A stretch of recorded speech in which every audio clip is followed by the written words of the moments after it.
ఆయన పరిస్థితే బాగోలేకపోతే ఆయనే మరి కాసేపట్లో చనిపోతుంటే కళ్ళ ముందు ఉన్నటువంటి ఆ తల్లి గురించి ఆలోచించి సంరక్షణ కోసం ఆలోచించి ఆయన వెళ్ళిపోయాడు అంటే నిజంగా నేను ఒక మంచి ఉత్తమమైన కుమారుడు. అంటే ఎందుకు చెప్తున్నాను అనంటే యేసుక్రీస్తు ప్రభుల వారు అనంటే కేవలం మనం ఏదో మనం నమ్ముకున్నామండి, ఏదో ఆదివారం ఆరాధనలకు వెళ్ళిపోవాలండి, ఏదో ఆయన గురించి 4 మాటలు చెప్పాలండి, ఇది మాత్రమే కాదు.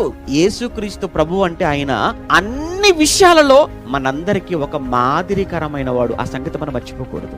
మీరు ఒక యవనస్తుడు ఎలా ఉండాలంటే యేసు ప్రభుని చూడాలండి, యేసును చూడాలి. ఒక యవనస్తుడుగా తన జీవితాన్ని ఎలా ఈ భూమి మీద కొనసాగించాలో అన్న సంగతి తెలియాలి అనంటే యేసును చూడాలి. ఒక అన్నగా, ఒక పెద్ద కుమారుడుగా, ఒక తల్లికి, అలానే సమాజం పట్ల బాధ్యత కలిగిన ఒక పౌరుడిగా, ఇలా మీరు ఏ విషయంలోనైనా యేసును మీరు చూడగలిగితే ప్రతి విషయంలో మనకు ఒక చక్కటి మాదిరిని యేసు మనకు చూపిస్తాడు. ఆయన ఏమండి ఎన్ని పాఠాలు నేర్చుకోవచ్చు.